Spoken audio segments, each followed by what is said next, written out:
Napakamura dito guys, 200 pesos lang kung 30 packs kayo. At 22 hours na kayo makakapag-stay dito sa private resort na may isang air-conditioned room. May camping area pa na pwede kayo maglagay ng tent. May 2 cabin pa kayong matutuluyan na may isang bed sa loob. At marami pa silang tables and chairs dito sa gilid ng pool. Masosolo nyo din tong swimming pool nila na may 6 feet ang lalim. Sa dami nga naming napuntahan private resort, sila yung may pinakamalaking swimming pool. Sa kitchen naman, makakapagluto kayo, may mga gamit sila sa kusina. Kung may dala naman kayo sa sakyan, may malawak silang parking sa loob. O diba, hindi ka nalugi para sa 200 pesos na 22 hours stay dito sa Tribe Farm and Resort na located sa Barangay Puray, Montalban, Rizal. Perfect nga tong staycation para sa team building o kaya naman family outing. Ang lawak nga nitong private resort, kahit 30 packs kayo, hindi kayo magsisiksikan. Ang payapa pa magstay dito kasi ayan lang naman yung makikita nyo mga bundok. Ito yung air condition room nila na perfect sa mga kids at senior. Malapit lang to sa pool area at sa loob nito may malambot na bed, may malamig na aircon, smart TV na connected sa wifi, may malaking ref sa loob at fan. Paglabas dito sa room, makikita nyo na agad tong pool area. Sa gilid nitong room, nandito yung camping chair. Ang ganda ng tanawin dito, makikita nyo na napapalibutan kayo ng bundok. At the best yung view dito kapag sunset na. Masarap nga magkape dito at sakto may water dispenser sa gilid nito. Nasa may bandang taas naman itong 2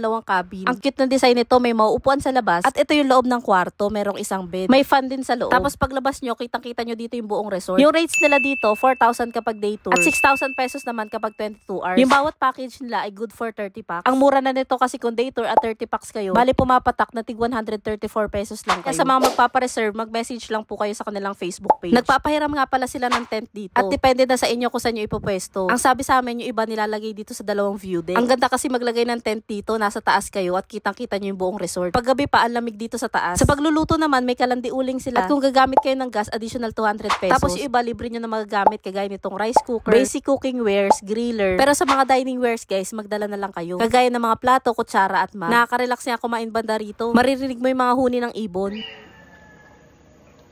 Ito nga pala yung 12-seater nilang dining table. At habang kumakain, matatanaw nyo yung bundok. Nandito nga rin pala yung video okay at mag-i-insert lang kayo ng code. Sa CR naman, may isa ditong toilet at meron silang source ng tubig. Hiwalay din ang kanilang shower area. Siya nga pala guys, kapag napadayo kayo dito sa Puray at walang nakabook dito sa resort, pwede kayo mag-walk-in at 100 pesos lang yung entrance fee. At itong mga table nila na may umbrella, pwede nyong rentahan at 200 pesos lang. Isa nga tong Barangay Puray na masasabi kong magandang puntahan dito sa Montalban, Rizal. Kaya na tong mapuntahan ng mga motor o kaya naman maliliit na sasakyan. Kahit nga commute, pwede rin kagaya namin. Sumakay lang kami ng Montalban Louvers at bumaba kami dito sa F8 Fuel. Pagkababa dito, tatawid lang kayo sa kabilang side. May talipapa dito at pwede kayo mamili dyan ng mga lulutuin. Tapos konting lakad pa, kaliwa kayo at makikita nyo yung terminal ng tricycle pa Puray. 70 pesos each nga pala kung meron kayong kasabay sa tricycle. At kung special na biyahe, 350 pesos. At yung biyahe simula doon, 30 to 45 minutes. At sabihin nyo lang sa tricycle na sa Tribe Farm and Resort kayo. Pagbalik naman, pwede nyo kontratahin yung driver para sunduin kayo sa resort.